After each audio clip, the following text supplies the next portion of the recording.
Good morning, dear students. Today we are going to discuss about the chapter Dual Nature of Radiations and Matter. That's our 11th chapter. Okay, അപ്പോൾ ഈ ചാപ്റ്ററിനകത്ത് എന്താണ് വളരെ ചെറിയൊരു ചാപ്റ്ററാണ്, നമുക്ക് ഒരു ദിവസം കൊണ്ട് തീർക്കാൻ പറ്റുന്ന ഒരു ചാപ്റ്ററാണ്.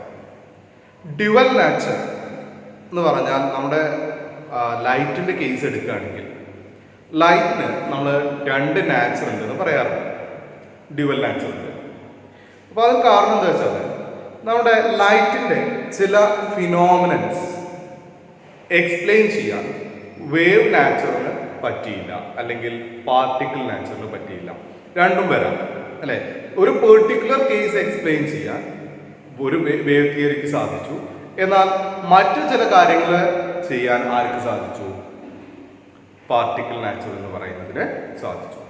അപ്പോൾ വേവ് തിയറിയിൽ വരികയാണെങ്കിൽ നമുക്ക് സ്കാറ്ററിങ്, റിഫ്ലക്ഷൻ, റിഫ്രാക്ഷൻ, ഇതൊക്കെ നമുക്ക് വേവ്സ് എന്നുള്ള കൺസെപ്റ്റ് ഉപയോഗിച്ചുകൊണ്ട് പറയാൻ സാധിക്കും. എന്നാൽ photo electric effect, Compton effect തുടങ്ങിയ ഫിനോമിനൻസ് എക്സ്പ്ലെയിൻ ചെയ്യാൻ ഏതിന് സാധിച്ചില്ല? വേവ് തിയറിക്ക് സാധിച്ചില്ല. അങ്ങനെയാണ് നമ്മൾ ഡ്യുവൽ നാച്ചർ ഉണ്ട് എന്നുള്ള കൺസെപ്റ്റിലേക്ക് വരുന്നത്. ഓക്കെ, അപ്പോൾ അത് എന്താണ് എന്നുള്ളതാണ് നമ്മുടെ ഈ ഒരു ചാപ്റ്ററിൽ ത്രൂ ഔട്ട് നമ്മൾ പറയുന്നത്. അപ്പോൾ അത് നിങ്ങൾക്ക് അറിയാം എങ്ങനെയാണ് ആ ഒരു കൺസെപ്റ്റിലേക്ക് എത്തിയത്, ഈ ഫോട്ടോ ഇലക്ട്രിക് എഫക്റ്റ് എന്താണ്, ഇതൊക്കെയാണ് നമ്മളിവിടെ ഡിസ്കസ് ചെയ്യാൻ പോകുന്നത്. അപ്പോൾ നമുക്ക് നോക്കാം. ഫസ്റ്റ് കേസ് ഇതിൽ നോക്കി, electron emission and photo electric effect. Electron emission and photo electric effect, ഇതാണ് നമ്മുടെ ഫസ്റ്റ് ടോപ്പിക്. അപ്പൊ എന്താണ് ഈ ഫോട്ടോ ഇലക്ട്രിക് എഫക്റ്റ് അല്ലെങ്കിൽ ഇലക്ട്രോൺ എമിഷൻ എന്ന് പറയുന്നത്? അപ്പൊ ഇലക്ട്രോൺ എമിഷൻ എന്ന് പറഞ്ഞാൽ എന്താണ്? The phenomenon of emission of electrons from the surface of metal is called the electron emission. ഒരു മെറ്റൽ സർഫസിൽ നിന്ന് ഇലക്ട്രോൺസ് എമിറ്റ് ചെയ്യാന്ന് പറഞ്ഞാൽ എന്താ? പുറത്തേക്ക് പോവുക. അതിനെയാണ് നമ്മൾ എന്ത് വിളിക്കുന്നത്? ഇലക്ട്രോൺ എമിഷൻ എന്ന് വിളിക്കുന്നത്. ഇലക്ട്രോൺസ് ഒരു മെറ്റൽ സർഫസിൽ നിന്ന് പുറത്തേക്ക് പോകുന്ന ഇതിനെ നമ്മൾ എന്ത് വിളിക്കുന്നു? ഇലക്ട്രോൺ എമിഷൻ എന്ന് വിളിക്കുന്നു. സോ ഇലക്ട്രോൺ എമിഷനിൽ നമ്മൾ അറിയേണ്ട ഒരു ടേമാണ് വർക്ക് ഫംഗ്ഷൻ. എന്താണ് വർക്ക് ഫംഗ്ഷൻ എന്ന് പറയുന്നത്? അപ്പൊ നമ്മൾ ഒരു certain amount of energy എന്തിനു വേണം? റിക്വയർഡ് ആണ്. എന്തിന്? ഇലക്ട്രോൺ എമിഷൻ നടക്കണമെന്നുണ്ടെങ്കിൽ, ഇലക്ട്രോൺ എമിഷൻ നടക്കണമെന്നുണ്ടെങ്കിൽ ഒരു certain amount of എനർജി ആവശ്യമാണ്.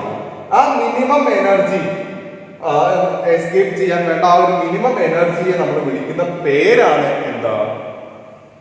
വർക്ക് ഫംഗ്ഷൻ എന്ന് പറയുന്നത്. So work function എന്ന് പറയുന്നത് minimum energy required by an electron to escape from the metal surface is called work function. Work function നമ്മൾ സാധാരണ denote ചെയ്യുന്നത് 5 not എന്ന് പറയുന്ന ലെറ്റർ കൊണ്ടാണ് വർക്ക് ഫംഗ്ഷൻ ഡിനോട്ട് ചെയ്യാറുള്ളത്. 5 നോട്ട് എന്ന് പറയുന്ന ഫംഗ്ഷൻ ആണ് ഉപയോഗിക്കാറുള്ളത്. ഓക്കെ, അപ്പോൾ ആ കൺസെപ്റ്റ് ക്ലിയർ ആണല്ലോ. വർക്ക് ഫംഗ്ഷൻ എന്ന് പറയുന്നത് ദ മിനിമം എനർജി ആണ് എന്തിനു വേണ്ട? Required to escape an electron from the surface of metal. Okay, then അടുത്തത്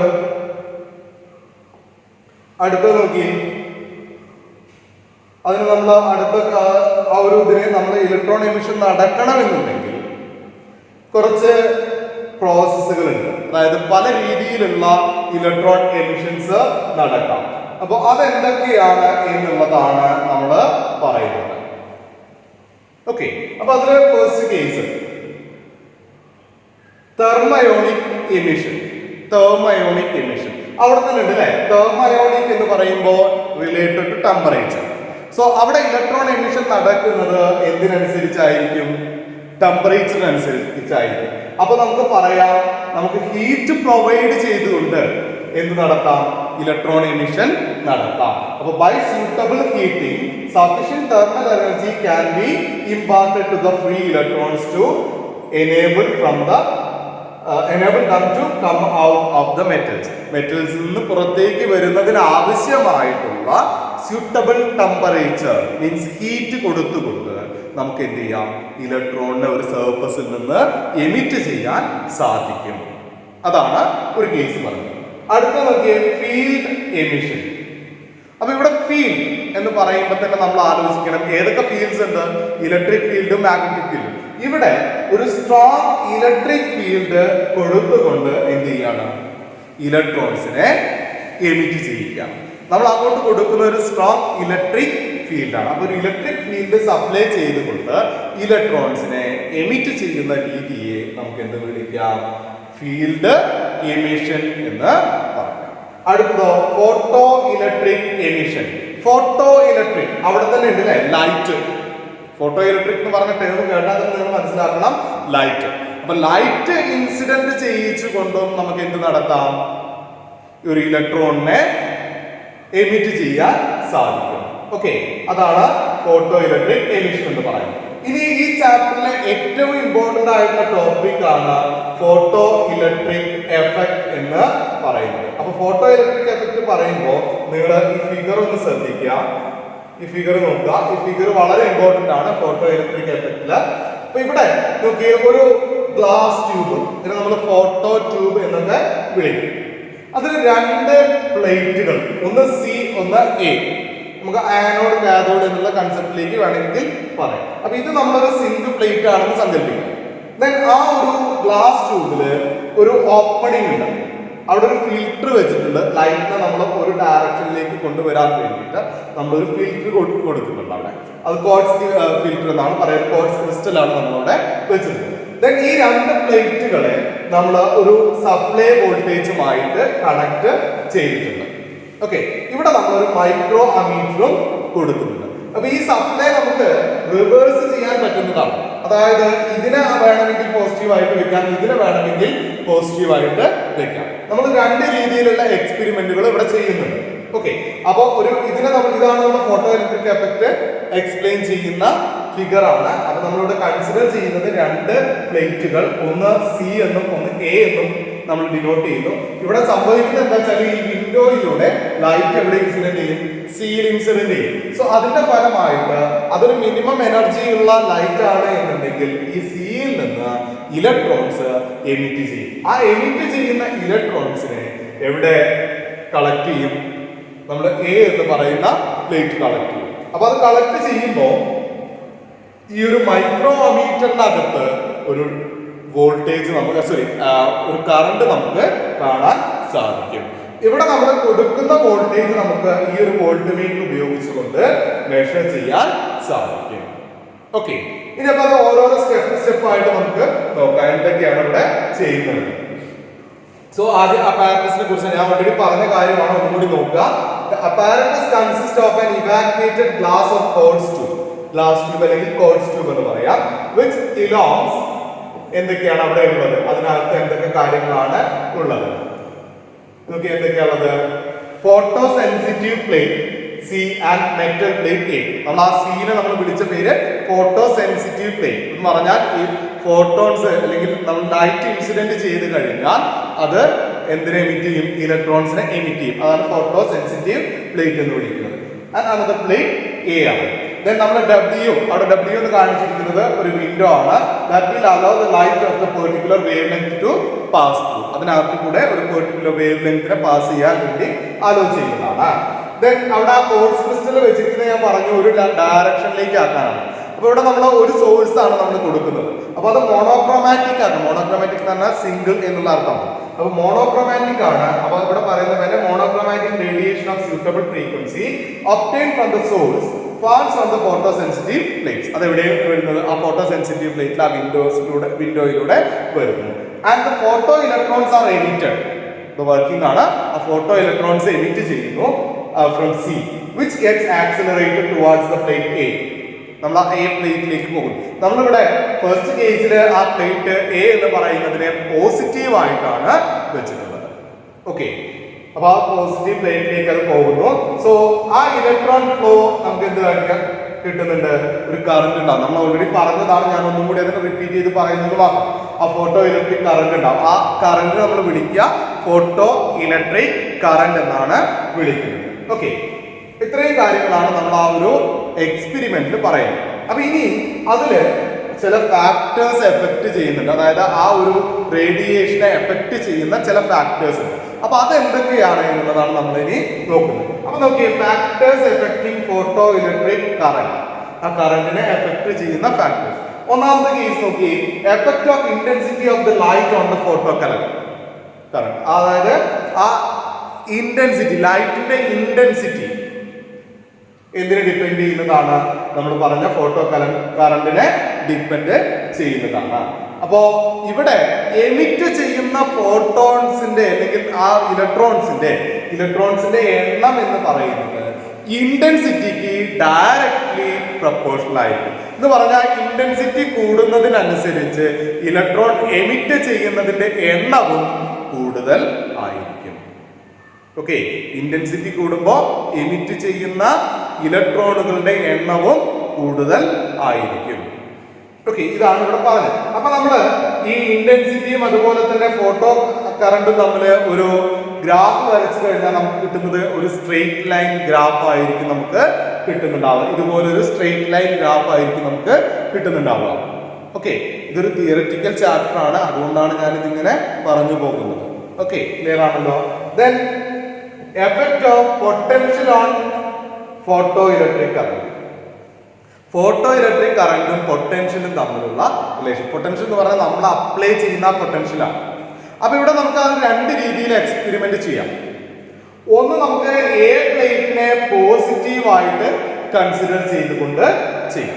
അപ്പൊ ഇവിടെ നമ്മൾ ഫസ്റ്റ് കേസ് നോക്കിയേ, എ പ്ലേറ്റ് എന്താണ്? പോസിറ്റീവ് ആയിട്ടാണ് പറഞ്ഞിരിക്കുന്നത്. സോ സി പ്ലേറ്റിനെ അപേക്ഷിച്ച് എ പോസിറ്റീവ് ആണ്. ദെൻ അവിടെ നമ്മളൊരു ഫിക്സ്ഡ് ഫ്രീക്വൻസിയിലുള്ള ലൈറ്റ് ആണ് എന്ത് ചെയ്യുന്നത്?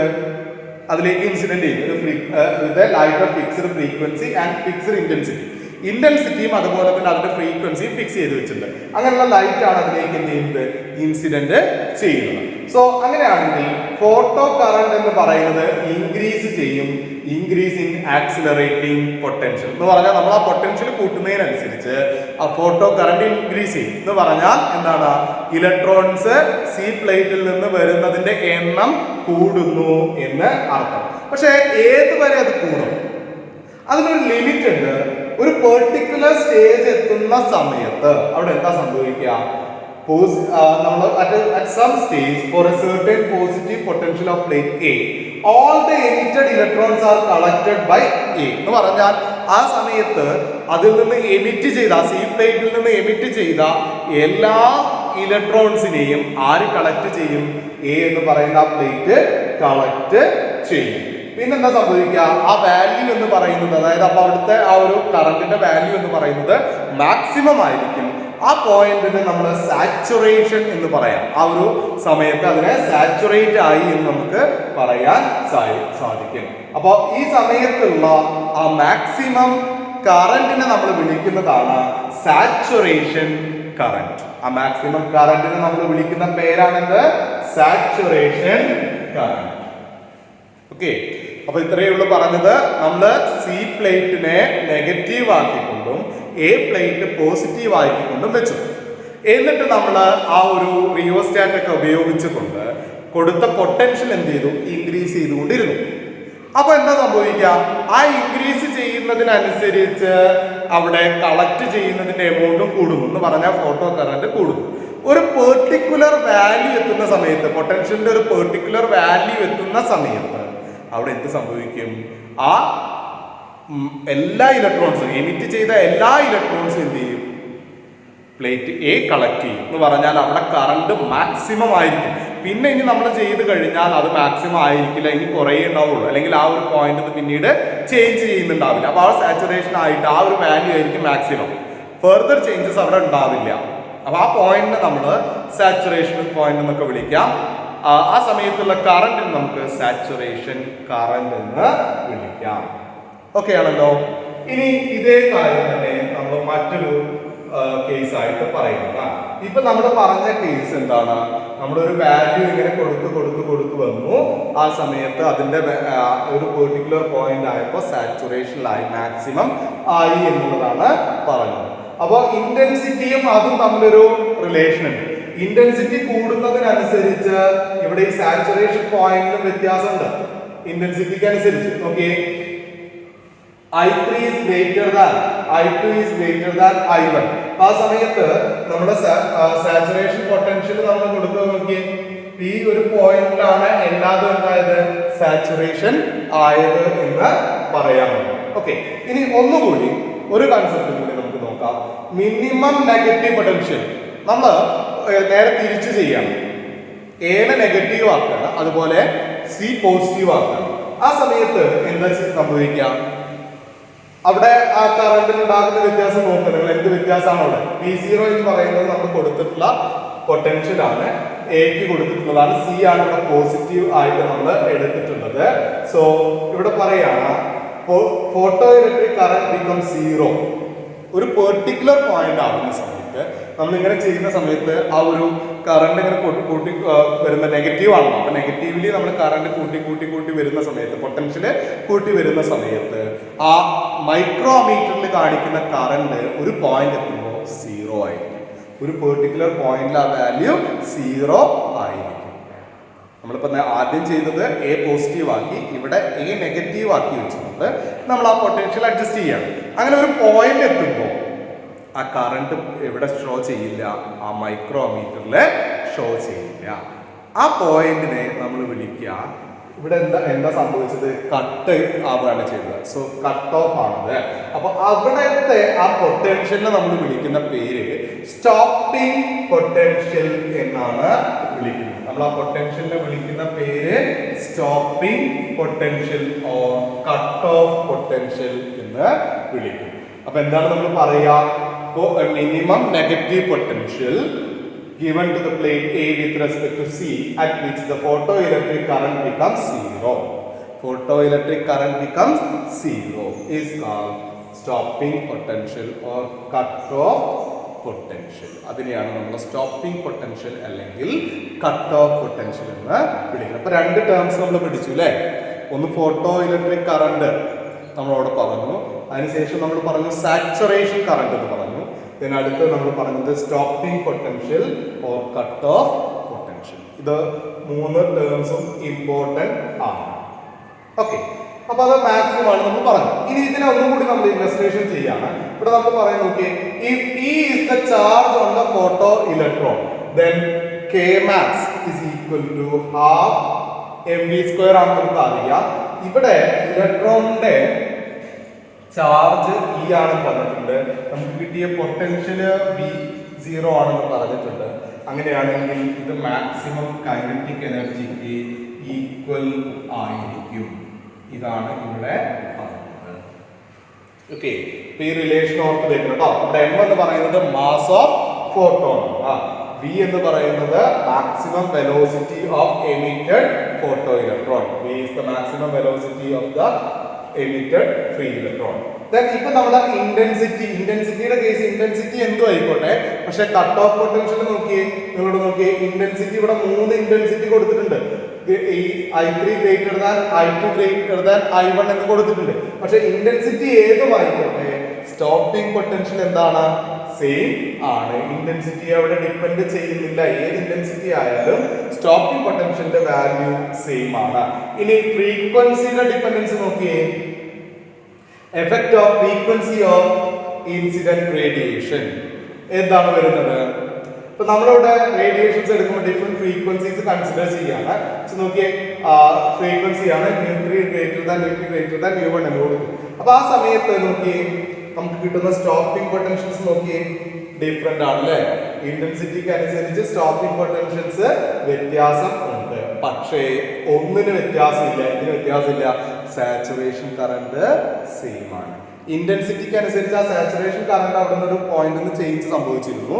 പക്ഷേ ഇവിടെ എന്താണ്, സ്റ്റോപ്പിംഗ് പൊട്ടൻഷ്യലിന് അനുസരിച്ച് സാച്ചുറേഷൻ കറണ്ട് അവിടെ സെയിം ആണ്.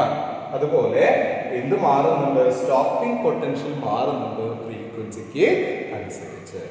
Okay, μ3 greater than μ2 greater than μ1 ആണ്. അപ്പോൾ μ3 ആണ് ഏറ്റവും കൂടുതൽ ഗ്രേറ്റർ ആയിട്ടുള്ളത്. സോ അതിനനുസരിച്ച് നോക്കിയാൽ സ്റ്റോപ്പിംഗ് പൊട്ടൻഷ്യൽ കൂടിയോ, അടുത്തത് സ്റ്റോപ്പിംഗ് പൊട്ടൻഷ്യൽ കുറഞ്ഞു.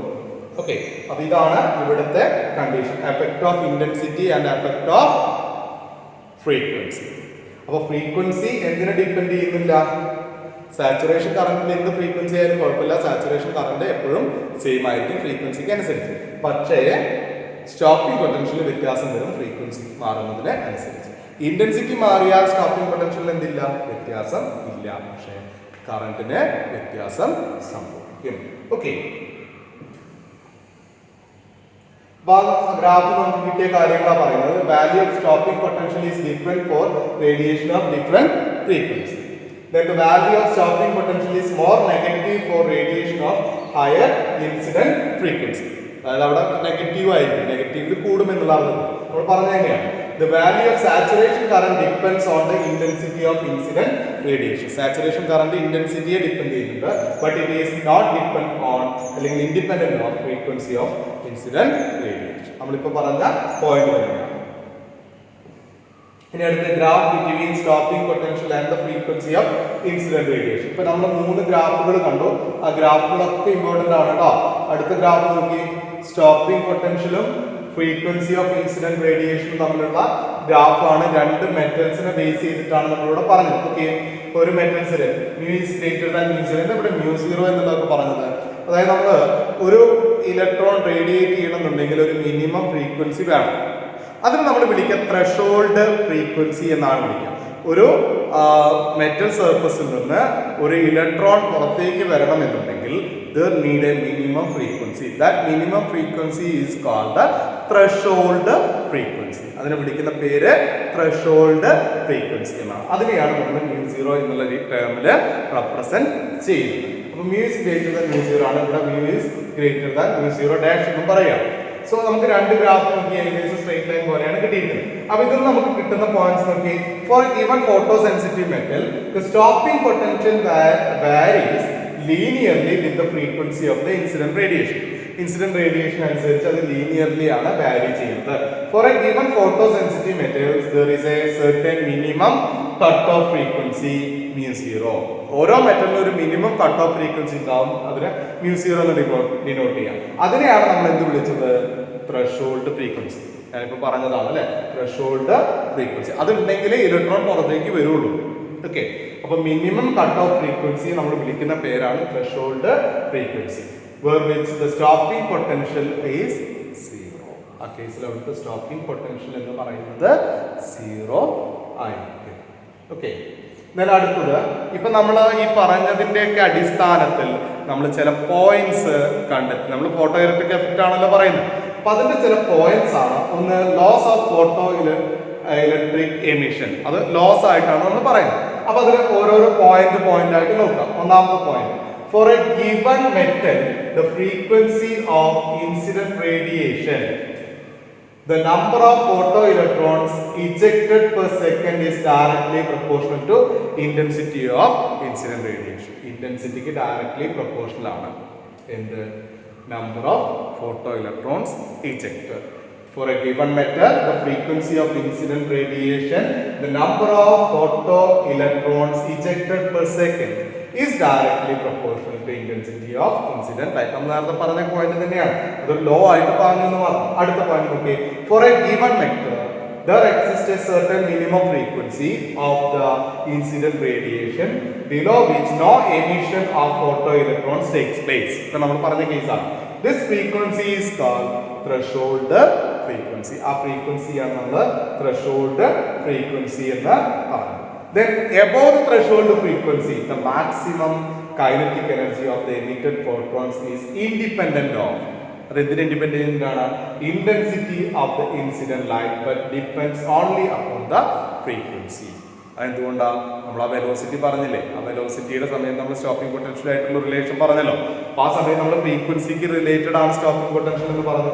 സോ അതിനനുസരിച്ചാണ് നമ്മൾ പറയുന്നത്. അപ്പൊ ഇന്റൻസിറ്റിക്ക് എന്താണ്, ഇൻഡിപെൻഡന്റ് ആണ്, പക്ഷെ ഫ്രീക്വൻസിക്ക് ഡിപെൻഡന്റ് ആണ്. മാത്രമല്ല വേവ് ലെങ്തിനും ഡിപെൻഡന്റ് ആണ് എന്നാണ് പറയുന്നത്. അടുത്ത പോയിന്റ് നോക്കി, photo electric emission is instantaneous process. എന്താ ഇൻസ്റ്റന്റേനിയസ് എന്ന് പറഞ്ഞാൽ ഒരു ഇൻസ്റ്റന്റിൽ സംഭവിക്കുന്ന പ്രോസസ്സാണ് ഫോട്ടോ ഇലക്ട്രിക് എമിഷൻ എന്ന് പറയുന്നത്. ഓക്കെ, ഇത്രയും കാര്യങ്ങൾ ക്ലിയർ ആണല്ലോ. ഓക്കെ, അടുത്ത് നമുക്ക് wave theory of light and energy quantum of radiation. ഇപ്പോൾ വേവ് പിക്ചറിന്റെ കേസ് നമ്മൾ പറയുകയാണെങ്കിൽ വേവ് പിക്ചർ പ്രകാരം നമ്മളിവിടെ പറയുന്നത് നമ്മളൊരു ലൈറ്റ് ഇൻസിഡൻറ്റ് ചെയ്ത് കഴിഞ്ഞാൽ അതിൻ്റെ ഇൻറ്റൻസിറ്റിക്ക് അനുസരിച്ചാണ് അവിടെ ഇലക്ട്രോൺ എമിഷനും കാര്യങ്ങളൊക്കെ എന്നുള്ള രീതിയിലാണ് അതിൻ്റെ കൺസെപ്റ്റ് വരുന്നത്. ഇൻറ്റൻസിറ്റി കൂടുന്നതിനനുസരിച്ച് ആംപ്ലിറ്റ്യൂഡ് കൂടും. ആംപ്ലിറ്റ്യൂഡ് കൂടുമ്പോൾ അവിടെ ഇലക്ട്രിക് ഫീൽഡിൻ്റെയും മാഗ്നറ്റിക് ഫീൽഡിൻ്റെയും എനർജി കൂടുന്നു. സോ ടോട്ടൽ എനർജി കൂടുന്നു എന്നുള്ള കൺസെപ്റ്റിലാണ് ഇത് പറയുന്നത്. പക്ഷെ ആക്ച്വലി നമ്മൾ പറഞ്ഞു ഒരു ഇലക്ട്രോൺ പുറത്തേക്ക് വരണമെന്നുണ്ടെങ്കിൽ അവിടെ ഒരു മിനിമം എനർജി വേണമെന്ന് പറഞ്ഞു. ഓക്കെ, അപ്പോൾ അവിടെ ഇൻറ്റൻസിറ്റിയുടെ ഡിപ്പെൻഡൻസ് നമ്മൾ പറഞ്ഞു കഴിഞ്ഞു. അപ്പൊ അതിനെ ബേസ് ചെയ്തിട്ടാണ് പിന്നീട് ക്വാണ്ടം തിയറി എന്ന് പറയുന്ന കൺസെപ്റ്റിലേക്ക് വരുന്നത്. ഓക്കെ, അപ്പൊ അതില് ഐൻസ്റ്റീൻസ് ഫോട്ടോ ഇലക്ട്രിക് ഇക്വേഷൻ, ഐൻസ്റ്റീന് ഫോട്ടോ ഇലക്ട്രിക് എഫക്റ്റിന്റെ ഒരു ഇക്വേഷൻ പറയുന്നുണ്ട്. അതാണ് നമ്മളിവിടെ പറയുന്നത്. സോ ഇപ്പൊ നമ്മൾ എക്സ്പ്ലെയിൻ ചെയ്ത കുറച്ച് ലോസ് ഉണ്ട്, അതൊക്കെ ബേസ്ഡ് ആണ് ഇതിൽ പറയുന്നത്. അപ്പൊ Einstein explain the various laws of photo electric emission on the basis of Planck's quantum theory. പ്ലാങ്കിന്റെ ക്വാണ്ടം തിയറിക്ക് അനുസരിച്ചാണ് അദ്ദേഹം അത് എക്സ്പ്ലെയിൻ ചെയ്തിട്ടുള്ളത്. According to Planck's quantum theory എന്താണ് നമുക്കറിയാം, ലൈറ്റ് എന്ന് പറയുന്നത്, light radiation consist of small packets of energy. Light radiation എന്ന് പറയുന്നത് സ്മോൾ പാക്കറ്റ്സ് ഓഫ് എനർജീസ് ആയിട്ടാണ് വരുന്നത്. That packets of energies are called quanta. അതിനെ വിളിക്കുന്ന പേരാണ് ക്വാണ്ട എന്ന് വിളിക്കുന്നത്. That small packets of energy is called the quanta. One quantum of light radiation is called the photon. അതിനെ വിളിക്കുന്ന മറ്റൊരു പേര്, ഒരു ക്വാണ്ടത്തിനെ അല്ലെങ്കിൽ ആ ഒരു പാക്കറ്റ് നമ്മൾ വിളിക്കുന്ന പേരാണ് ഫോട്ടോൺസ് എന്ന് പറയുന്നത്. ഓക്കെ, ക്ലിയർ ആണല്ലോ? സോ ആ ഫോട്ടോൺസ് എന്ന് പറയുന്നത് that travels the speed of light. That travels the speed of light. Speed of light, ലൈറ്റിന്റെ സ്പീഡിന് അതേ വേഗത്തിൽ സഞ്ചരിക്കുന്ന ഒന്നാണ് എന്ത്, ഫോട്ടോൺസ് എന്ന് പറയുന്നത്. ഇതൊക്കെ പ്ലാങ്ക്സ് ക്വാണ്ടം തിയറിയിൽ നിന്നാണ് പറയുന്നത്. സോ അതുകൊണ്ട് തന്നെ എനർജി ഓഫ് എ ഫോട്ടോൺ എന്ന് പറയുന്നത് hν ആണ്. Energy of a photon is hν. Energy of a photon എന്ന് പറയുന്നത് hν ആണ്. ഓക്കെ, ആൻഡ് ഇതിൽ h എന്ന് പറയുന്നത് പ്ലാങ്ക്സ് കോൺസ്റ്റന്റ് ആണ്. അതിന് ഒരു പെർട്ടിക്കുലർ വാല്യൂ ഉണ്ട്, വാല്യൂ നിങ്ങൾ പഠിച്ചിട്ടുണ്ട്. ഓക്കെ, then v എന്ന് പറയുന്നത് ഫ്രീക്വൻസി ഓഫ് ലൈറ്റ് ആണ്, നമുക്ക് അറിയാവുന്ന കാര്യമാണ്. സോ ഇനി നമ്മൾ ഐൻസ്റ്റീന്റെ ഇക്വേഷനിലേക്ക് പോവാണ്. അതിന് മുന്നിലുള്ള കാര്യങ്ങളൊന്നും പറയുക. നമ്മൾ പറയുന്നത് consider A photon of light frequency incident on A photo sensitive material. ഒരു പെർട്ടിക്കുലർ ഫ്രീക്വൻസിയിലുള്ള ലൈറ്റ് ഒരു ഫോട്ടോ സെൻസിറ്റീവ് മെറ്റീരിയലിൽ ഇൻസിഡന്റ് ചെയ്തു. സോ അങ്ങനെ ആകുന്ന സമയത്ത് ആ മെറ്റൽ സർഫസിൽ നിന്ന് ഒരു എനർജി എമിറ്റ് ചെയ്യും, അല്ലെങ്കിൽ എനർജി മീൻസ് ഒരു ഫോട്ടോൺ എമിറ്റ് ചെയ്യും. അതിന്റെ എനർജി എന്ന് പറയുന്നത് hν ആണ്. ഓക്കെ, സോ ഇതിന് നമുക്ക് രണ്ട് രീതിയിൽ ഡിസ്കസ് ചെയ്യാം. ഒന്ന്, to illustrate the electron from the metal surface, that is ആ ഇലക്ട്രോണിന്റെ മെറ്റൽ സർഫസിൽ നിന്ന് പുറത്തേക്ക് കൊണ്ടുവരണം. അതിനൊരു മിനിമം എനർജി വേണം. അത് നമ്മൾ പറഞ്ഞിട്ടുണ്ട് ത്രെഷോൾഡ് എനർജിയാണ്. അത് എന്തിനു തുല്യമാണ്? ശരിക്കും വർക്ക് ഫംഗ്ഷന് തുല്യം ആണ്. അത് മാത്രമല്ല, അവിടെ പുറത്തേക്ക് വന്നാൽ മാത്രം പോരല്ലോ. അത് ഒരു ലൈറ്റ് ഇൻസിഡന്റ് ചെയ്തു, ആ ഇൻസിഡന്റ് ചെയ്തതിന്റെ ഫലമായിട്ട് ഒരു ഫോട്ടോൺ പുറത്തേക്ക് വന്നു. അപ്പൊ ഫോട്ടോൺ പുറത്തേക്ക് വന്നാൽ അതിന്റെ എനർജി എന്ന് പറയുന്നത് ഈ വർക്ക് ഫംഗ്ഷന് തുല്യമാണെന്ന് പറഞ്ഞാൽ മിനിമം എനർജി hν0 എന്ന് പറയാം. ത്രെഷോൾഡ് ഫ്രീക്വൻസി ഉണ്ടെങ്കിലല്ലേ പുറത്തേക്ക് വരുന്നു. ദെൻ ഇത് അവിടെ പുറത്തേക്ക് വന്നാൽ മാത്രം പോരല്ലോ, അത് മൂവ് ചെയ്യണല്ലോ എങ്ങോട്ട്, അടുത്ത പ്ലേറ്റിനകത്തേക്ക്. സോ അതാണ് അവിടുത്തെ അടുത്ത പോയിന്റ് പറയുന്നത്. The rest of the energy, ആ hν ആണ് ടോട്ടൽ എനർജി, ബാക്കി എനർജി എന്താണ്? The rest of the energy of the photon is used to imparting the maximum kinetic energy. അതായത് അതില് ഇൻസിഡന്റ് ചെയ്തു, ലൈറ്റ് ഇൻസിഡന്റ് ചെയ്തു, അതിന്റെ ഫലമായിട്ട് പുറത്തേക്ക് വന്നു. പുറത്തേക്ക് വരാൻ ആദ്യം ഒരു മിനിമം എനർജി യൂസ് ചെയ്തു, അത് hν0 എന്ന് പറയാം. പിന്നെ ബാക്കി അവിടെ ഇൻസിഡന്റ് ചെയ്ത ടോട്ടൽ എനർജിക്ക് എന്ത് സംഭവിച്ചു? ടോട്ടൽ എനർജി എന്ന് പറയുന്നത് ബാക്കി എനർജി എന്തിനു യൂസ് ചെയ്തു? കൈനറ്റിക് എനർജി പ്രൊവൈഡ് ചെയ്യാൻ വേണ്ടി യൂസ് ചെയ്തു. സോ നമുക്ക് പറയാം hν എന്ന് പറയുന്നത് എന്തിനൊക്കെ സമായിട്ട് നമുക്ക് പറയാം, hν is equal to 50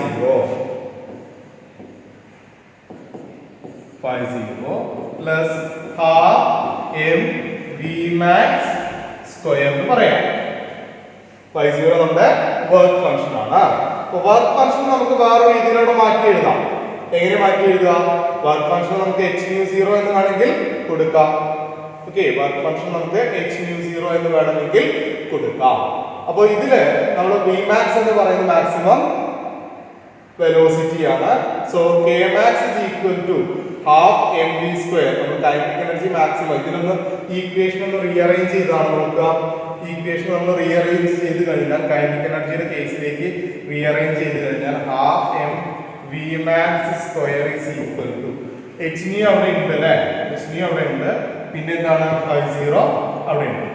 ഇതില് ഈ φ0 എന്ന് പറയുന്നത് hν0 ആണ്. So hν minus hν0 എന്ന് എഴുതാം. So that's equal to h into nu minus nu0 എന്ന് എഴുതാം.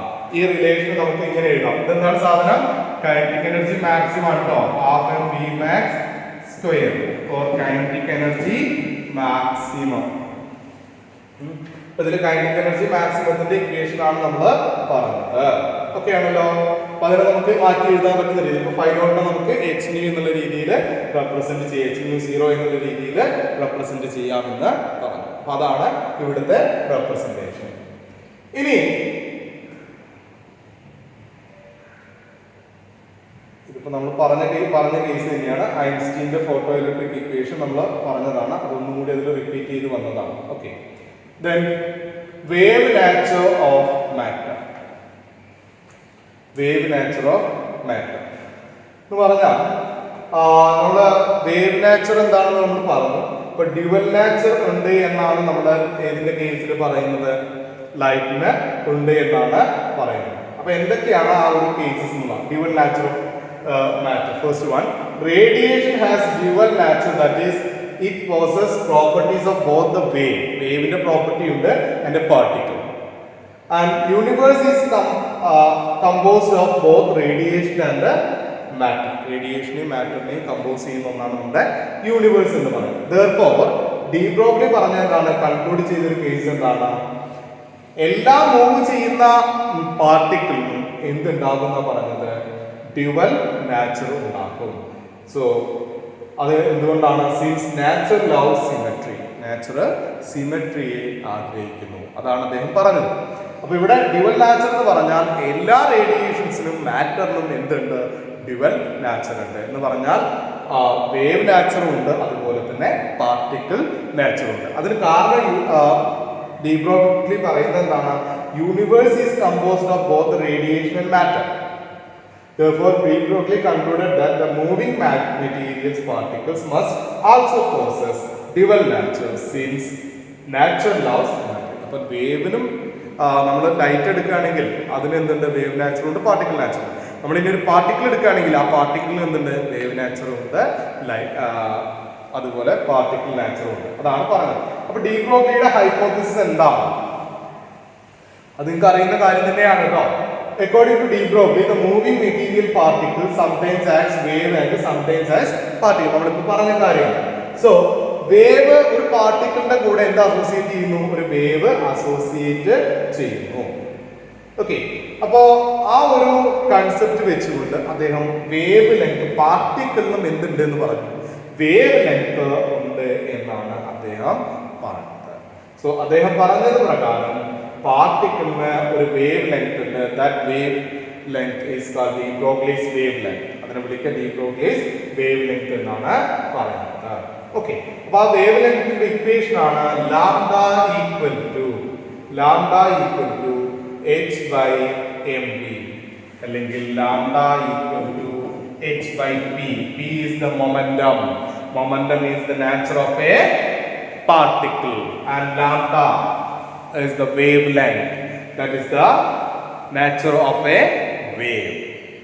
Okay, അപ്പോൾ ഒരു പാർട്ടിക്കിളിന് വേവ് നാച്ചറും ഉണ്ട്, അതുപോലെ തന്നെ എന്ത് നാച്ചറും ഉണ്ട്? പാർട്ടിക്കിൾ നാച്ചറും ഉണ്ട്. അപ്പൊ ഇതിനെ ഈ ഇക്വേഷനെയാണ് നമ്മൾ എന്ത് വിളിക്കുക? ഡി ബ്രോഗ്ലി വേവ് ലെങ്ത് എന്ന് വിളിക്കുന്നത്.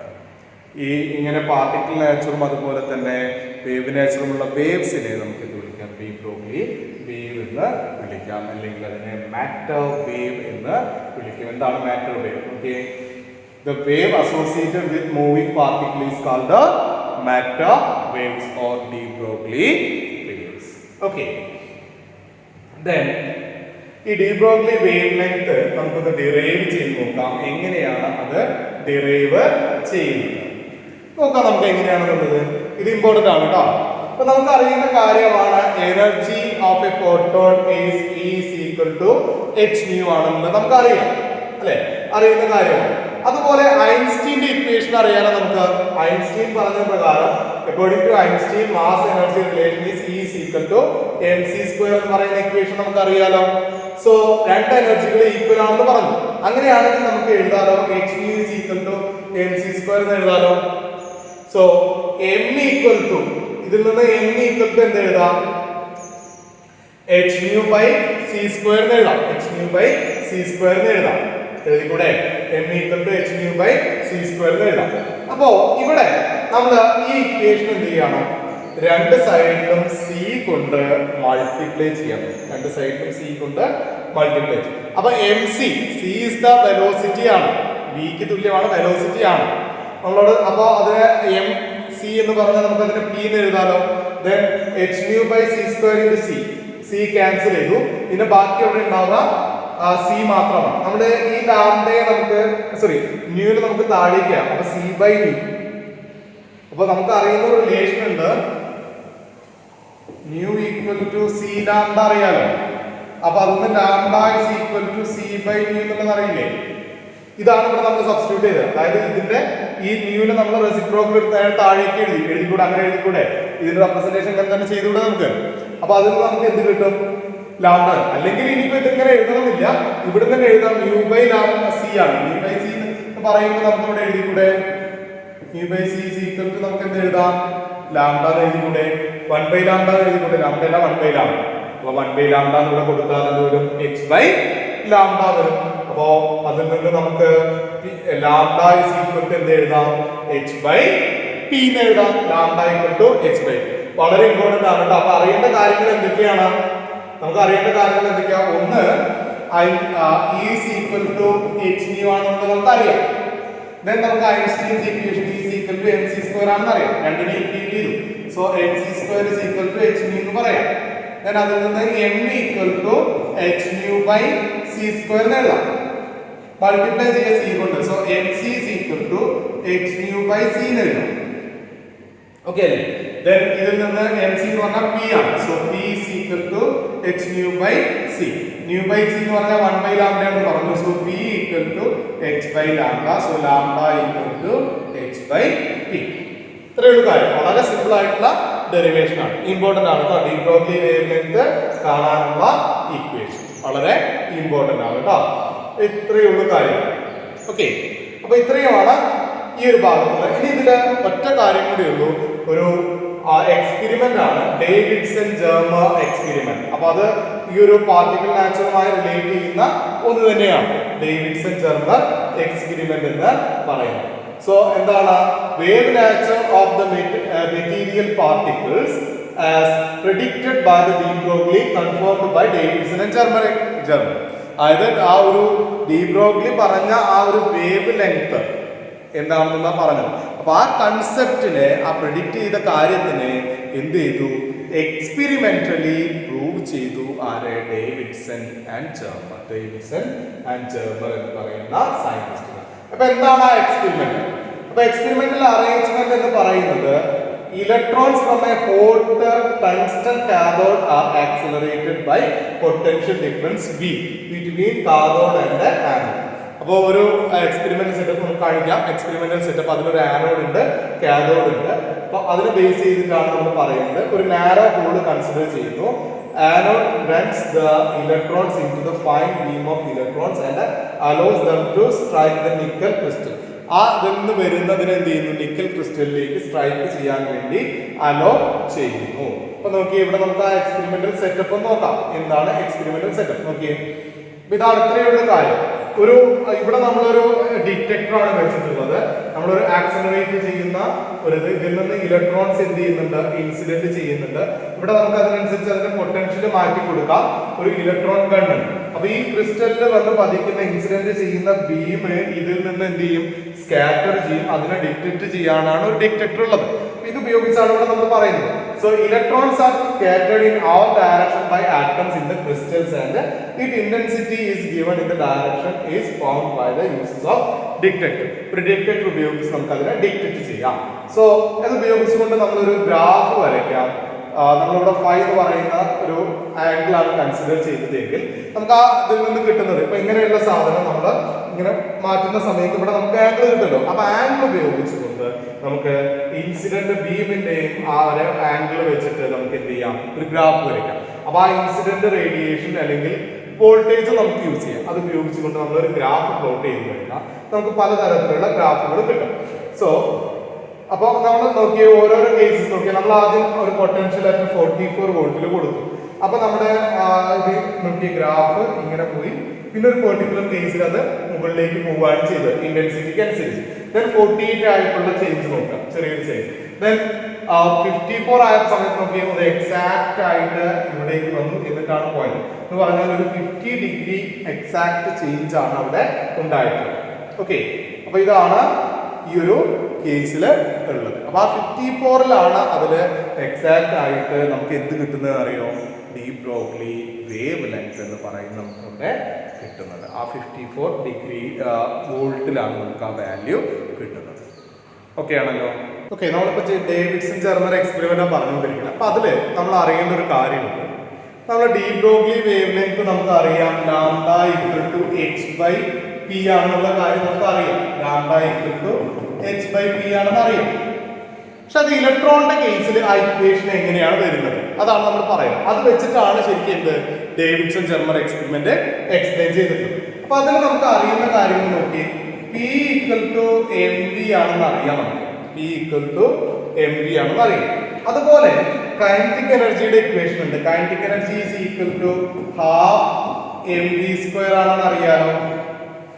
അതുപോലെ നമുക്ക് അറിയാം kinetic energy is equal to p²/2m എന്ന് കിട്ടില്ലേ. അതെങ്ങനെയാ ഇതെന്താ കിട്ടുക അല്ലെ, ഇതിനെ സ്ക്വയർ ഇതിനൊന്ന് നമ്മൾ സ്ക്വയർ ചെയ്ത് കഴിഞ്ഞാൽ നമുക്ക് കിട്ടുക എന്താ കിട്ടുക, p² that implies p² is equal to m² v² വരും. Okay, so p²/m equal to mv² എന്ന് പറയാം. നമ്മൾ രണ്ട് സൈഡിലും 2 കൊണ്ട് ഡിവൈഡ് ചെയ്യും. So p²/2m is equal to half mv². അങ്ങനെ കിട്ടില്ലേ നമുക്ക്. ഓക്കെ, അപ്പൊ ഹാഫ് mv² എന്നുള്ള റിലേഷൻ നമുക്ക് കിട്ടി.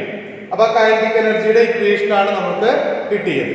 ഇനി നമുക്ക് അറിയുന്ന ഒരു കാര്യം കൂടി ഉണ്ടല്ലോ, half mv² is equal to ve. ഇത് വെലോസിറ്റി ആണ്. അത് എന്താണ് ഇവിടെ ve എന്നുള്ള എന്താണ് സാധനം, നമ്മുടെ പൊട്ടൻഷ്യൽ ആൻഡ് ഇലക്ട്രോണിന്റെ വോൾട്ട് ആണ്. ഓക്കെ, അപ്പോ ഈ ഒരു ഇക്വേഷൻ വെച്ചിട്ട് നമുക്ക് ഇങ്ങനെ എഴുതിക്കൂടെ, p² is equal to 2m. ഇതിനെ k എന്ന് കൊടുത്തു, കൈനറ്റിക് എനർജി ഞാൻ k എന്ന് കൊടുത്തു. So that is p is equal to √2mk എന്ന് എഴുതിക്കൂടെ. അപ്പൊ നമുക്ക് മൊമെന്റത്തിന് ഒരു ഇക്വേഷൻ കിട്ടിയില്ലേ, p equal to √2mk എന്നുള്ള റിലേഷൻ നമുക്ക് കിട്ടിയില്ലേ. ഓക്കെ അല്ലേ. ദെൻ ഇതിനെ ഒന്നുകൂടി നമ്മൾ റീറൈറ്റ് ചെയ്യാണ്. ഓക്കെ, അടുത്ത് നമ്മൾ വീണ്ടും അതിനെ റീറൈറ്റ് ചെയ്യാണ്. നമുക്ക് ഇവിടെ കിട്ടിയ ഇക്വേഷൻ പ്രകാരം p is equal to √2mk ആണ്. k equal to ev എന്ന് നമുക്ക് കിട്ടിയല്ലോ. So that is √2mve. v എന്ന് പറഞ്ഞാൽ നമ്മുടെ പൊട്ടൻഷ്യൽ ആണ്, ഈ ഇലക്ട്രോണിന്റെ വോൾട്ട് ആണ്. അപ്പൊ ഇത് നമുക്ക് കിട്ടിയല്ലോ. സോ അങ്ങനെയാണെങ്കിൽ lambda is equal to h/p എന്നുള്ള ഇക്വേഷനിൽ നിന്ന് നമുക്ക് ഇങ്ങനെ എഴുതിക്കൂടെ, h/√2mve എഴുതിക്കൂടെ. ഇവിടെ x എന്ന് പറഞ്ഞാൽ പ്ലാങ്ക്സ് കോൺസ്റ്റന്റ് ആണ്, 6.63 × 10⁻³ ആണ്. m mass of an electron, v എന്ന് പറയുന്നത് നമ്മൾ അപ്ലൈ ചെയ്യുന്ന പൊട്ടൻഷ്യൽ ആണ്, e എന്ന് പറയുന്നത് energy of an electron. So lambda equal to നമ്മൾ അതിന് ചെയ്തു കഴിഞ്ഞാൽ 1.22 ഡിവൈഡഡ് ബൈ √v എന്ന് പറയുന്ന റിലേഷൻ ആയിരിക്കും നമുക്ക് കിട്ടുന്നുണ്ടാവുക.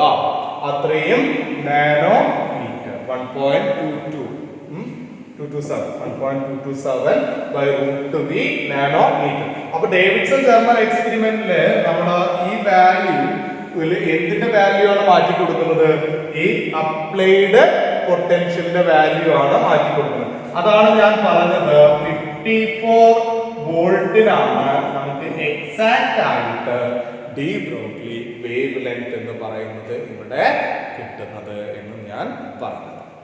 ക്ലിയർ ആണോ ഈ കൺസെപ്റ്റ്? ഓക്കെ, അപ്പൊ ഇതാണ് ഡേവിഡ്സൺ ജർമ്മൽ എക്സ്പെരിമെന്റ് ഇത് നമുക്ക് കിട്ടുന്നത്. അപ്പൊ ഈ ഇക്വേഷനിലാണ് നമ്മൾ വി അപ്ലൈ ചെയ്യുന്നത്. ഓക്കെ ആണല്ലോ.